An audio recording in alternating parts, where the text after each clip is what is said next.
प्रेमी हमारे साथ नए जुड़े हैं, उनका सभी का हार्दिक स्वागत है। मैं चर्चा कर रहा था बहादुर शाह जफर की, और साथ ही इस बात की कि हमारा अस्तित्व रह क्या जाता, जिसे हम मैं करके बोलते हैं।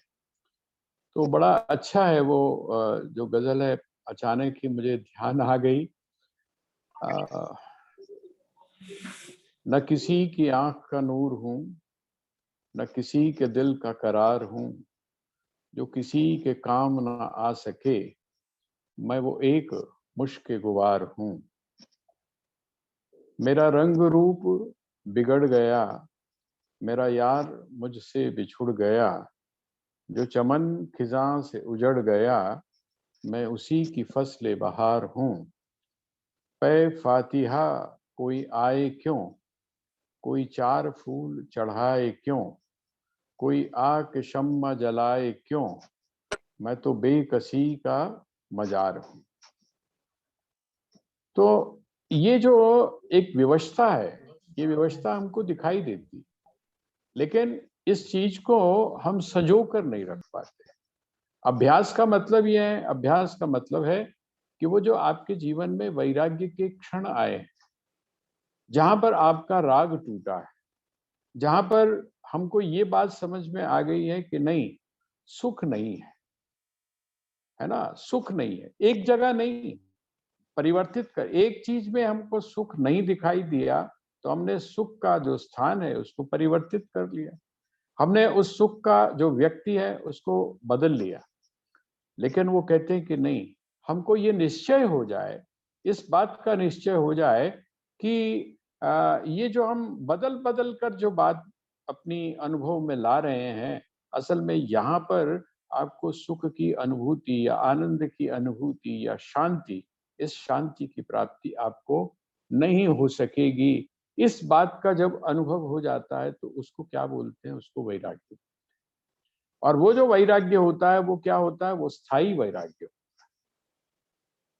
तो जिस कबीर साहब की मैं बात कर रहा था, वो कबीर साहब जो थे, वो जिस समय उनको उन्होंने पूछा किसी ने कि हम कबीर साहब को मिलना चाहते हैं, उसने कहा जी वो मिट्टी में गए हैं। और मिट्टी में गए हैं तो कहा कि फिर हम वहां कैसे पहचानेंगे उनका कि जी जिनके पीछे, सिर के पीछे चक्र चल रहा हो, एक चक्र सा घूम रहा हो, ओरा हो, तो आप समझ लीजिएगा कि वो कबीर साहब। पहचान बता दी गई, और वो पहचान ऐसी थी कि आमतौर पे नहीं मिलती है। तो जैसे हम लोग महापुरुषों के पीछे एक ओरा बना देते हैं ना, वो ओरा, उसका इम्पोर्टेंस है और काफी इम्पोर्टेंस है। वो एक संकेत है किसी बात का। अब वो पहुंचा वहां पर, जिस समय वो व्यक्ति कबीर साहब को मिलने के लिए, तो वहां जब उसने श्मशान में अंदर, जहां पर मिट्टी में गए थे वो, वहां जब अंदर जाके देखा तो वो हैरान था, क्योंकि वहां जितने भी लोग पहुंचे हुए थे, उनके सिर के पीछे सबके ओरा, वो जो चक्र था वो घूम रहा था। उसने कहा ये तो बहुत मुश्किल वाली बात हो गई। मुझे जो चिन्ह बताया गया था, मुझे जो निशानी बताई गई थी कि ये निशानी जिसके पीछे हो उसको कबीर समझ लेना, अब यहाँ पर तो बड़ा और भी ज्यादा दिक्कत वाली बात हो गई, क्योंकि यहाँ पर तो जितने भी हैं वो सारे के सारे उनके पीछे वो जो ओरा है, अर्थात वह जो चक्र है, वो घूम रहा है। उसने कहा चलो ऐसा है, इस समय मैं जाकर क्या करूंगा, मैं बाहर खड़ा हो जाता हूँ, बाहर थोड़ी दूर पे खड़ा होता हूँ।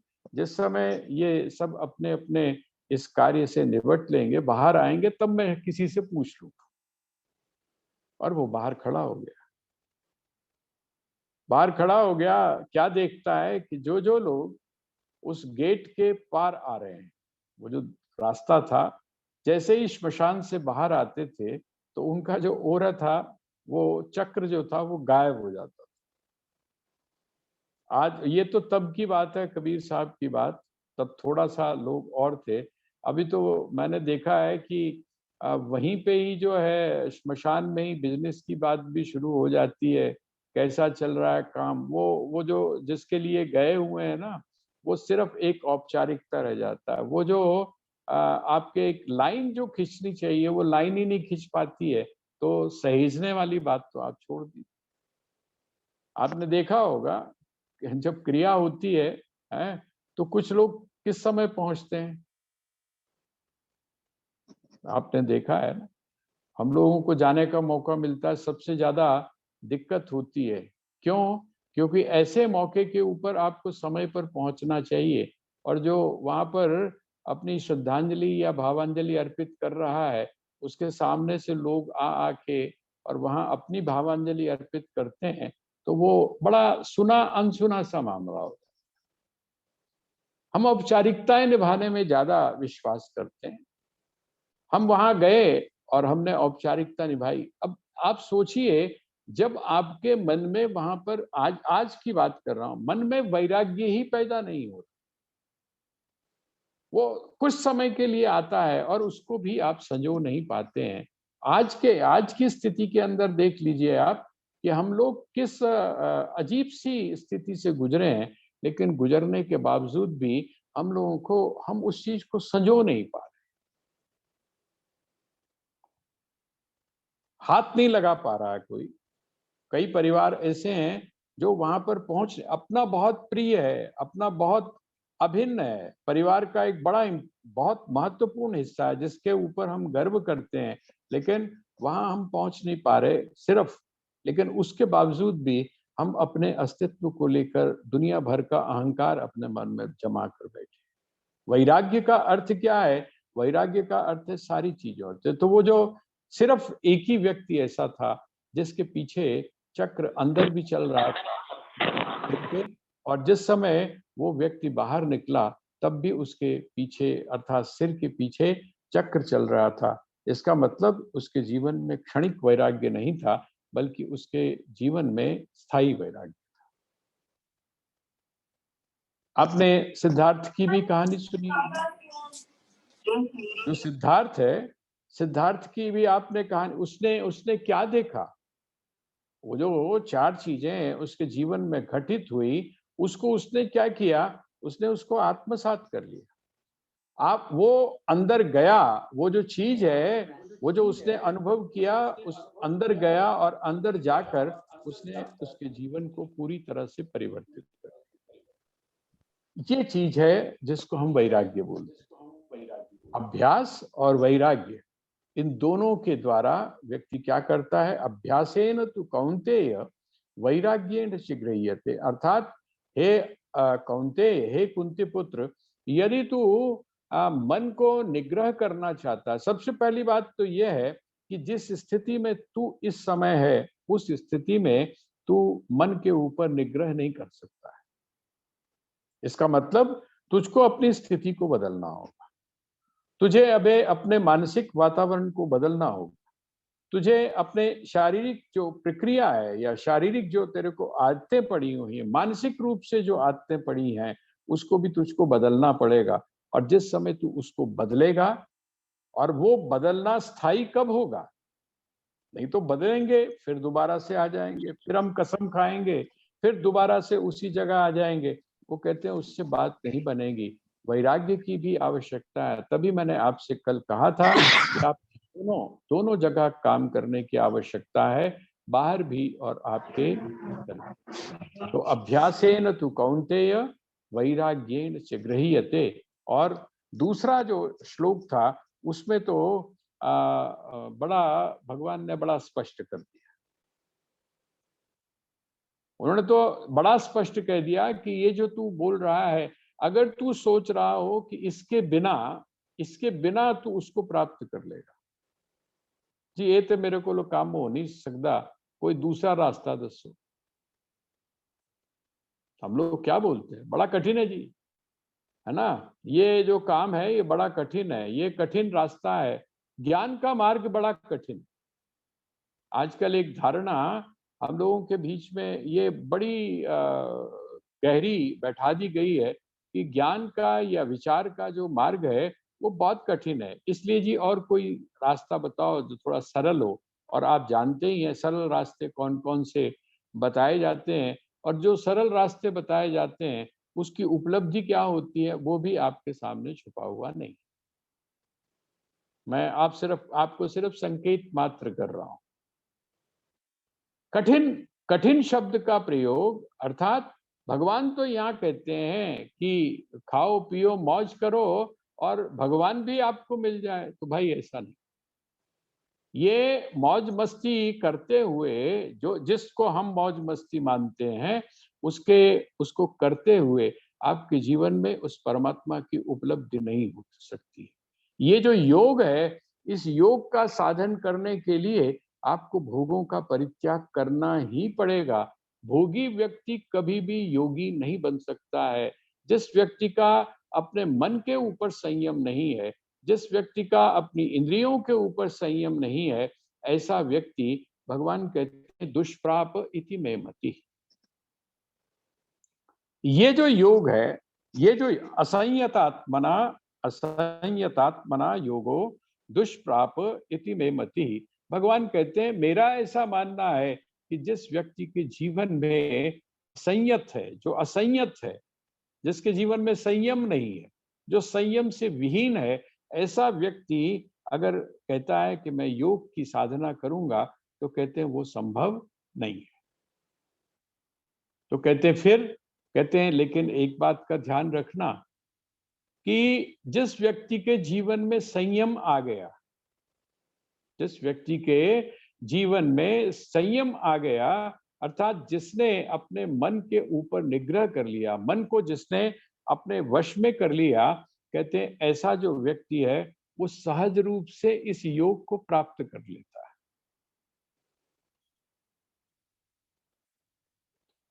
थोड़ा सा इसको हम विचार करें। इसका मतलब क्या है? आपको जहां पर काम करने की आवश्यकता है, योग तो आपको प्राप्त हो ही जाएगा, सहज रूप से प्राप्त हो जाएगा। वह जो समत्व रूपी योग है, उस समत्व रूपी योग की प्राप्ति आपको सहज रूप से हो जाएगी, आपको कुछ करना नहीं पड़ेगा। जैसे अगर आपके पास में टिकट हो, आपके पास में अगर टिकट हो तो आपको सीट अपने आप आराम से मिल जाती, तब आपको उसके लिए भटकने की आवश्यकता नहीं है। उसके लिए आपको किसी भी व्यक्ति को एक्स्ट्रा देने की या उसके सामने गिड़गिड़ाने की जरूरत नहीं है। आपके पास में टिकट है और आपको आपकी सीट मिल गई, सहज रूप से मिल गई। तो टिकट कौन सी है? तो कहते हैं जो मन का संयम है। जब आपको मन का संयम हो जाता है, जब आप अपने मन के ऊपर संयम कर लेते हैं, जब आपका जो मन है उसकी जो 4 विशेषताएं बताई हैं, उसके साथ आप जोड़कर देखिए, जब आपका मन स्थिर हो जाता है, ठीक है?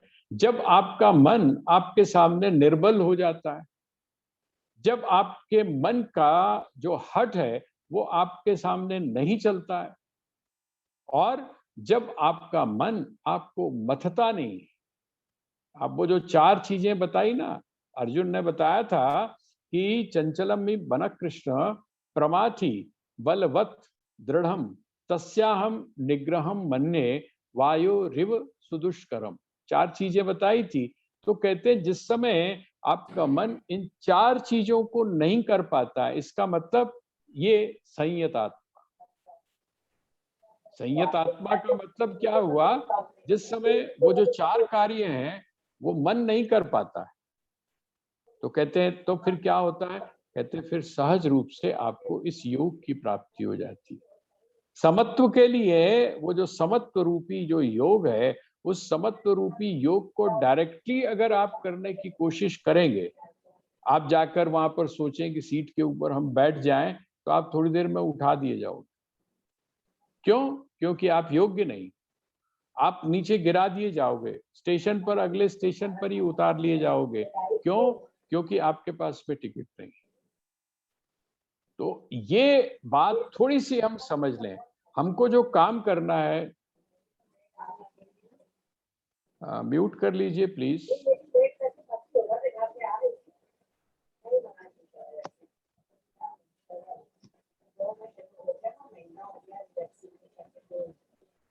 तो ये जो चीज है इसको आप अपने जो है वो अपने जीवन में जोड़ने का प्रयास करिए। किस चीज का? आपका सारा प्रयास, आपकी सारी कोशिश, आपकी सारी साधना कहाँ पर होनी चाहिए? संयत आत्मना। आप अपने आप को संयत करें। आप अपने आप को जनु कहते हैं ना, पंजाबी कहते हैं ठोक नाल। हम हर जगह अपने आप को उस स्थिति में रखने की कोशिश करें जिसको भगवान यहाँ पर संयतात्मा शब्द से कह रहे हैं। और जब आप संयतात्मा हो जाते हैं तो उसकी पहचान क्या है वो भी आपको बता दी। वो जो 4 बातें मन के बारे में बताई हैं अर्जुन ने, वो 4 बातें हमारे जीवन में नहीं होती। क्यों? क्योंकि जब अर्जुन ने ये बातें बताई तो भगवान ने उसमें उसको नकारा नहीं, उसको स्वीकार कर लिया। इसका मतलब सहमति जो है, अभी तक भगवान उसकी जो भी वो प्रश्न करता है उस प्रश्न का उत्तर थोड़ा सा घुमाकर, थोड़ा सा फिराकर उसको एनालाइज करके देते हैं, लेकिन सहमति उन्होंने नहीं दिखाई। भागना चाहता है तो भी सहमति नहीं दिखाई। वो कहता है कि जब कर्म श्रेष्ठ है तो मुझे जो है कर्म जब श्रेष्ठ नहीं है, अर्थात ज्ञान श्रेष्ठ है, तो आप मुझे कर्म में क्यों उलझा रहे हैं? बहुत सारी बातें उसने भगवान से पूछी है, लेकिन भगवान उसको थोड़ा सा इधर उधर घूम के जवाब देते हैं। मतलब वो उसकी उसकी बातों के ऊपर ठप्पा नहीं लगाते। लेकिन ये जो प्रश्न है, इस प्रश्न के ऊपर भगवान ने ठप्पा लगा दिया कि जो तू बात कह रहा है बिल्कुल सही है, लेकिन अधूरी है ये जो सच है ये अधूरा है। कठिन जरूर है, दुष्कर जरूर है, लेकिन असंभव नहीं है। और वो संभव कैसे हो सकता है? तो कहते हैं उसको संभव करने का यही तरीका, अभ्यासेन तु कौन्तेय वैराग्येन च गृह्यते। अभ्यास और वैराग्य के द्वारा ये जो मन है ये संयत हो सकता है। अब अगला जो प्रश्न है वो और भी विलक्षण है। अगला प्रश्न किस प्रकार का है? आप प्रयास कर रहे हैं, कोशिश कर रहे हैं, और आप कोशिश कर रहे हैं, प्रयास कर रहे हैं, लेकिन ये जो लेकिन शब्द है, लेकिन का अर्थ क्या है कि आप उस प्रयास में यदि सफल नहीं हो पाते तो क्या होगा? आप 5वीं में यदि फेल हो जाते हैं, 5वीं में यदि फेल हो जाते हैं तो आप सवाल अगर ये पूछें कि जी मैं 5वीं में यदि फेल हो जाऊंगा तो फिर मुझे अपनी जो वो है क्लास जो है अगली बार कच्ची से शुरू करनी पड़ेगी या कौन सी क्लास से शुरू करें? भाई अगर आप फेल हो जाते हैं तो कौन सी क्लास से आप शुरू करेंगे? हैं, आप कच्ची से तो शुरू नहीं करेंगे। कच्ची से शुरू नहीं करेंगे। क्यों? अर्जुन कुछ इसी तरह का सवाल कर, अर्जुन का जो प्रश्न है वो कुछ इसी तरह का है। वो कहता है भगवान अगर मैं साधना, देखिए ये ईमानदारी, इसीलिए कहा गया कि हम ईमानदार, चूकता नहीं है। अगर आप ईमानदारी से साधना कर रहे हैं, आप अगर अपने जीवन में किसी भी तरह का शॉर्टकट मारने की कोशिश नहीं कर रहे हैं, तो आप, यहां तक कि भगवान ने तो इतना कह दिया। अब आप सोचिए, आप कभी साइकिल चलाते रहे होंगे, साइकिल चलाते रहे होंगे। अब आपके पास में गाड़ी आ गई, अब आपको साइकिल चलाने की जरूरत नहीं। लेकिन आप सच बताइए, आपका अगर मन करता है कि नहीं, अब वैसे तो सैर वैर हो नहीं पाती, चलो ऐसा करते हैं, आजकल फैशन चला हुआ है कि अपना वेट रिड्यूस करने के लिए या एक्सरसाइज करने का बड़ा अच्छा साधन जो है वो साइकिलिंग है। तो आप बताओ, सच सच बताओ, आपको साइकिल दोबारा चलानी सीखनी पड़ती?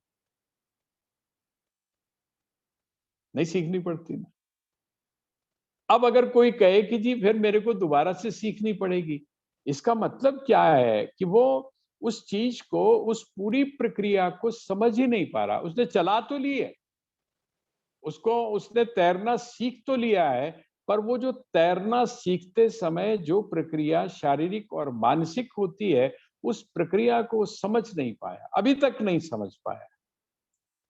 इसीलिए वो इस प्रकार का प्रश्न कर रहा है। अब अर्जुन पूछता है, अयति श्रद्धयोपेतो योगाचलितमानसः अप्राप्य योग संसिद्धिं काम गतिम कृष्ण गच्छति। बड़ा सीधा सीधा प्रश्न है। आपने जड़ भरत का एग्जाम्पल सुना होगा। जड़ भरत, हम सभी श्रीमद् भागवत जब हम सुनते हैं तो वहां आता है जड़ भरत। जड़ भरत का क्या एग्जाम्पल आता है कि जड़ भरत जो थे सिद्ध पुरुष थे, आश्रम में रहते थे, सब कुछ सारा परित्याग कर दिया था उन्होंने। मतलब राजपाट सब ऐश्वर्य सम्राट थे, सब कुछ छोड़ छाड़ के वहां पर आ गए। और अचानक ही वहां से एक सिंह जो था वो किसी मृग, मादा मृग जो थी उसके पीछे वो पड़ा। वो बेचारी वहां से भागती हुई आई और उसने छलांग मारी। छलांग मारी नदी पार करने के लिए, और गर्भिणी थी वो। उसका बच्चा जो है वो वहीं गिर गया और वो जो थी वो मृत हो गई या शिकार बन गई। अब ये क्या, इन्होंने क्या किया, उस बच्चे को अपने घर ले आए। उस बच्चे को अपने घर ले आए और बच्चे को घर ले लाकर इन्होंने पालना शुरू। अब जब पालना शुरू कर दिया, आपने अब कभी पेट पाला है कोई? तोता हो या कभी दूसरी जो चीज है वो आपके पास में अगर हो, आपने अगर पेट कभी पाला हो तो आपको पता होगा है। वो मेरे एक हमारे रिश्तेदार हैं, उनके यहाँ एक जो तोता था वो 14 साल तक रहा उनके पास। ऐसी इतनी ही उम्र होती है, 14 साल। और वो सुबह सुबह उनको उठा देता था, सुबह सुबह उनको उठा देता था। 3:30-4 बजे उठो, सवेरा हो गया। वो पता नहीं कहाँ से उसको ये संस्कार आ गया, मिल गया, बड़े कोई रहे होंगे उनसे। अब भाई शरीर तो शरीर है, तोते का हो या हमारा हो, आखिर वो चला गया। अब जब चला गया तो उसके उनके जो परिवार के लोग थे वो ऐसे रोते थे जैसे कोई घर का चला गया। अब उनसे अगर आप पूछो कि भाई तोता, वो कहते नहीं तोता ना कहो, साढ़े घर दा मेंबर। ठीक है ना। तो जिस समय आप पालते हैं किसी को, हमारे यहाँ नीतिकार तो एक बात बड़ी विलक्षण कहते हैं। कहते हैं आपने अगर विष का अगर आपने वृक्ष भी लगाया है तो उसको आप न तो काटने देते हैं और न स्वयं काटते हैं। आपने सुना है एक उदाहरण, जिस समय दुर्योधन का जन्म हुआ, महाभारत पढ़ के देखिएगा, जिस समय दुर्योधन का जन्म होने वाला था तो इतने भयंकर भयंकर उत्पात हुए। जो लक्षण थे वो ये बता रहे थे कि जो आ रहा है वो बहुत कुछ करेगा, पूरे वंश को, क्या पूरी संस्कृति को समाप्त कर देगा। तो लोगों ने कहा कि भाई खत्म कर दो इसको। लेकिन जो पिता थे धृतराष्ट्र ने कहा कि नहीं, मैं खत्म नहीं कर सकता। तो जिसको जिसको आप पालते हैं उसके साथ में आसक्ति हो जाती है। वो महापुरुष जिसको आप जड़ भरत बोलते हैं, जिसने सब कुछ का परित्याग किया था, वो जिस समय आखिर में शरीर का परित्याग करने लगे तो उनके मन में क्या चीज आई, मैं चला जाऊंगा तो ये जड़ा हिरन दा बच्चा है, हिरन जो है इसका कौन ध्यान रखेगा, है ना, इसका कौन ध्यान रखेगा। और इसी आसक्ति में उनका शरीर जो है वो क्षय हो गया, शरीर का पात हो गया, मृत्यु हो गई। अगला जन्म कौन सा हुआ? अगला जन्म उनका हिरण का हुआ। अगला जो जन्म था वो हिरण का हुआ। क्यों? कि आसक्ति वहां पर रुकी हुई थी। और मेरी तुसी एक अपने बच्चों को भी हम लोगों को चाहिए कि हम समझा दें। अब हमको तो समझ में आ गई है ना कि जिस समय भाई हम जाने लगे तो ये मत बोलना कि सारे खड़े हो जाओ आके कि मम्मी ये पहचान रहे हो कौन है गेने, डैडी ये पहचान रहे हो कौन है गेने। अरे भाई हो गया, पूरी जिंदगी भर पहचानते रहे, आखिर में जो है वो उनको भाई हम लोगों को यही प्रेरणा दीजिएगा कि परमात्मा का नाम लो। गुरु जो है, सदगुरु जो है, उसके द्वारा जो दिया गया मंत्र है उसका उच्चारण करो। गजेंद्र मोक्ष जो है उसकी आप चर्चा करो, है मतलब कोई स्तोत्र का पाठ हो रहा हो, भगवान के नाम का उच्चारण हो रहा हो, ऐसा वातावरण बनाइएगा ताकि हमारी जो वृत्ति है वो भटके नहीं। और इस बात का हमें भी ध्यान रखना चाहिए। हमको निश्चित हो गया है कि बस अब और कोई चारा नहीं है, तो हम उसके मन को भटकने ना दें। उसकी जो गति है, उस गति को हम सत्य के साथ में जोड़ने का प्रयास करें, ये हमारी कोशिश होनी चाहिए। तो वो जो था हिरण का जन्म हुआ, लेकिन हिरण का जन्म होने के बावजूद वो जो संस्कार थे वो उसमें थे, हिरण में। स्वभाव जो था उसका, वो जो इतना लंबा अभ्यास था, वो लंबा अभ्यास समाप्त होता नहीं है, वो स्वभाव के अंदर चला जाता है। और जिस समय जन्म हुआ तो वो हिरण जो है वो बाकी हिरणों से बिल्कुल अलग था। और आप पाएंगे कि उसको पता था कि क्या है। जिस समय शरीर छूटने लगा तो वो क्या किया उसने, उसको नदी के अपने अपने पूरे शरीर को उस पवित्र नदी के अंदर डालकर और उसने अपने शरीर का परित्याग किया। कहने का तात्पर्य क्या है कि ये एक हमारी जो वृत्ति है, ये हमारा जो सोचना है, हम वो जो 180 का जो एंगल है ना बाद का, हम तो सोचते हैं कि बस हमारी मृत्यु हुई, हम मर गए तो बस समझ लो हमारा अस्तित्व समाप्त हो गया। सनातन धर्म कहता है कि नहीं, अस्तित्व समाप्त नहीं होता है, वो मूवमेंट रहता है, वो गति रहती है। बस अंतर इतना है कि ये जो सामने वाली गति है इसको हम देखते हैं, महसूस करते हैं, लेकिन वो जो दूसरी गति है उसको हम देख नहीं पाते हैं। और जिसको हम देख नहीं पाते इंद्रियों के द्वारा, उसके अस्तित्व को हम नकारते हैं। यहाँ ये जो प्रश्न है, ये प्रश्न इसी प्रकार का है। वो क्या कहता है, अयति श्रद्धयोपेतः। जो जो इस योग के ऊपर, जो इस योग के ऊपर श्रद्धा रखता है, आस्था रखता है। और श्रद्धा और आस्था रखने का मतलब क्या है कि इसका प्रयास कर रहा है, कोशिश कर रहा है। अभी वो स्थिरता की स्थिति में नहीं पहुंचा है, अभी उसका मन स्थिर नहीं हुआ है। अभी वो जिसको बोलते हैं संयतात्मा, अर्थात जिसको हम बोलते हैं इंद्रिय निग्रह उसका पूरा नहीं है, जितेंद्रिय नहीं हुआ। अगर ऐसा व्यक्ति है और वो क्या करता है, अयति श्रद्धयोपीता योगा चलित मानस, योगा चलित मानस, उसके मन जो है उसमें भी चंचलता बनी हुई, लेकिन योग के प्रति आस्था है।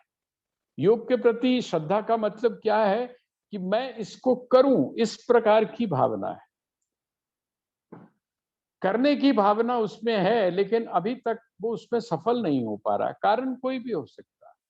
कहते हैं अगर ऐसे में यदि कोई व्यक्ति क्या करता है, कहते हैं अप्राप्य योग संसिद्धिम, अगर कोई व्यक्ति सिद्धि को प्राप्त नहीं करता है, सिद्धि क्या है, कहते हैं सिद्धि तो ये है कि जिस समय आपका मन के ऊपर निग्रह हो जाए। इसका मतलब वो जो चंचलता है वो आपके जीवन में बनी हुई है, और अगर उस समय शरीर का छूट जाता है, शरीर छूट जाता है, जिसको आप हम लोग आम भाषा में मृत्यु बोलते हैं। अगर किसी की मृत्यु हो जाती है तो कहते हैं काम गतिम कृष्ण गच्छति, हे कृष्ण वो कौन सी गति को प्राप्त करता है। एक प्रश्न है ये, यहाँ पर 3 श्लोक हैं। 3 श्लोकों में ये उसने बड़ा सिंपल सा एक प्रश्न किया जो हम सभी के समझ में आ जाता है। वो कहते हैं कि अब देखिए 2 चीजें हो गई ना, एक तो उसने जो कुछ किया है, एक तो उसने जो कुछ किया है और जो कुछ होना है आगे। दो स्थितियां बन गई ना, जो किया है वो भी नष्ट हो जाता है और जो होने वाला है वो भी नष्ट हो जाता है। उनके मन में प्रश्न है। अब वो अगला जो सवाल है, हम इस पूरे ये जो 3 श्लोक हैं, इन तीनों श्लोकों को हम पढ़ते हैं। अर्जुन उवाच अयति श्रद्धयोपेतो योगाचलिसमानसः अप्राप्य योग संसिद्धिं काम गतिम कृष्ण गच्छति।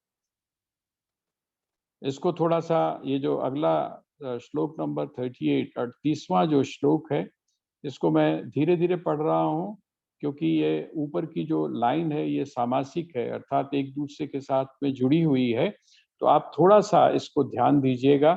वैसे तो आपके पास में भेजा हुआ है, अब आप लोग पता नहीं उसके ऊपर अभ्यास कर रहे हैं या नहीं कर रहे हैं जुड़कर। आपके पास जो मैंने ऑडियो भेजा हुआ है 6ठे अध्याय का पूरा, अगर कर रहे होंगे तो जल्दी समझ में आ जाएगा। अगर नहीं कर रहे होंगे और अगर आपके जो फॉरवर्ड आने वाले हैं बहुत सारे, उनके साथ में अगर कहीं आपने जोड़ दिया होगा तो फिर तो ढूंढना बड़ा मुश्किल काम है ना? क्योंकि इतने मैसेजेस आपके पास में आते हैं कि ऐसी जो चीज है, तो आप उसके साथ जोड़कर देख लीजिएगा। कच्चिन्नो भय विभ्रष्ट, ये जो श है आधा आधा जो श है ना, इसको आप इधर जोड़ दीजिए तो ये विसर्ग बन जाता है ना? ये विसर्ग जब बन जाएगा तो क्या होगा? भ्रष्ट छिन्नाभ्रमिव नश्यति अप्रतिष्ठो महाबाहो विमूढ़ो ब्रह्मणः पथि। अब हम जब ऊपर वाले को इकट्ठा बोलेंगे, जैसा जिस तरह से लिखा हुआ है, तो हम कैसे बोलेंगे इसको भी आप सुन लीजिए। कच्चिन्नो भय विभ्रष्ट छिन्नाभ्रमिव नश्यति अप्रतिष्ठो महाबाहो विमूढ़ो ब्रह्मणः पथि। एतन्मे संशयं कृष्ण छेतुर्मर्हस्य शेषतः त्वनन्यः संशयस्यास्य छेत्ता न ह्युपपद्यते। यहां तक पहुंचते पहुंचते अर्जुन को एक विश्वास तो हो गया है। जिस समय आप किसी के साथ में लगातार कम्युनिकेट करते हैं, लगातार बात करते हैं, लगातार आप अपनी बात को उसके सामने रखते हैं और वो जो आपको उत्तर देता है वो आपको संतुष्ट करते जाते हो, तो एक समय ऐसा आ जाता है कि आपका उसके ऊपर विश्वास पड़ जाता है। जैसे जो डॉक्टर होता है, वो डॉक्टर जब आपको पहली बार जब आप उससे मिलते हैं तो उतना आप उसके ऊपर विश्वास नहीं करते, लेकिन जैसे जैसे वो आपको मेडिसिन देता है और उस मेडिसिन से आपको लाभ होता जाता है, आप उस प्रक्रिया को समझते भी हैं साथ में, है वो आपकी एक एक चीज का जवाब देता है कि अच्छा ये आपने मेडिसिन दी है, ये आपने परहेज बताया है, क्यों बताया है ना? ये इस चीज का जब वो बार बार जवाब देता है, रोग के बारे में भी आपको बताता है, उसके निराकरण के बारे में भी बताता है, तब आपको लगता है कि नहीं, इसके प्रति विश्वास रूप से उसके प्रति विश्वास हो जाता है। और देखिए ये एक बहुत बड़ा फैक्टर है, बहुत बड़ा फैक्टर है कि आपके रोग की निवृत्ति होती है। अगर आपका विश्वास नहीं है तो रोग की निवृत्ति होने में थोड़ी सी दिक्कत आ सकती है। कहते हैं यहाँ पर क्या है, यहाँ पर ये जो आखिर का श्लोक है 39, इसमें उसने कहा, वो हम बाद में करेंगे, लेकिन समझने के लिए मैं आपको बता रहा हूँ कि वहां पर वो कह देता है कि तुम्हारे अलावा और कोई व्यक्ति कृष्ण ऐसा नहीं है जो मेरे इस संशय को समाप्त कर सके, मेरे इस संशय की निवृत्ति कर सके, मुझे ऐसा कोई दिखाई नहीं देता है। ये विश्वास है। इसीलिए अब वो पहला एक प्रश्न उसने बड़ा सिंपल सा रखा, दूसरा वो कहता है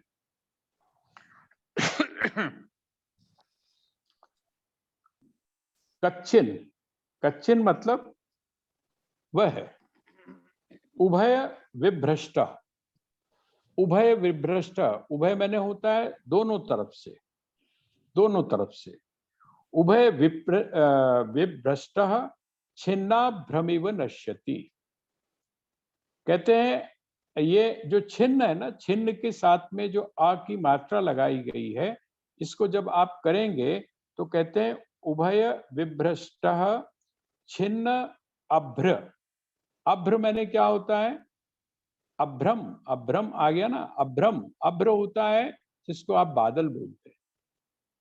कहते हैं कि क्या बादल की तरह जैसे हवा आती है, जब हवा आती है और बादल जो है वो क्या होता है, वो बादल नष्ट हो जाते हैं, बिखर जाते हैं। अभी बरसना चाहते हैं, अभी बरसना चाहते हैं, बरसने की तैयारी कर रहे हैं, लेकिन अभी बरसे नहीं है। और वो क्या होता है, वो बादल, जो हवा आती है वो उनको बिखेर देती है। और जब बिखेर देती है तो जो बात होनी चाहिए थी वो हो नहीं पाती। तो कहते हैं क्या ऐसा तो नहीं होता भाई? अगर शरीर रहता तो मैं अपनी साधना को करता आगे। तो अब मेरा शरीर ही नहीं रह गया। जब शरीर नहीं रह गया तो मैं उस साधना को कैसे पूरा करूं? अर्थात वह व्यक्ति, जो व्यक्ति श्रद्धा तो रखता है लेकिन उसके बाद में वो अपने लक्ष्य को प्राप्त नहीं कर पाता, तो कहीं ऐसा तो नहीं है कि वो दोनों जगह से मार खा जाता है, श्रद्धा से भी और उसके बाद में वो जो प्रयास है उससे भी मार खा जाता है। दोनों हाथ से उसके जो दोनों चीजें हैं वो चली जाती हैं। कैसे? जैसे कि हवा के चलने से जो बादल हैं, कौन से बादल? जो बरसना चाहते हैं, वो बरसने वाले जो बादल हैं वो छिन्न भिन्न हो जाते हैं। अप्रतिष्ठो महाबाहो विमूढ़ो ब्रह्मण पथि। इसका मतलब अप्रतिष्ठो, अप्रतिष्ठ का अर्थ क्या हुआ? जिसकी अभी प्रतिष्ठा नहीं हुई। प्रतिष्ठा का अर्थ हम लोग सामान्य तौर पे लेते हैं कि सम्मान मिलना, इनकी जी बड़ी प्रतिष्ठा है, इसका मतलब बहुत सम्मानित है। लेकिन यहाँ पर अप्रतिष्ठों का, प्रतिष्ठा शब्द का अर्थ है स्थित होना। इसका मतलब अभी तक वो स्थित नहीं हुआ है। किस चीज पर स्थित नहीं हुआ है? अपने लक्ष्य को प्राप्त करके उस लक्ष्य के ऊपर अभी तक वो स्थित नहीं हुआ है। विमूढ़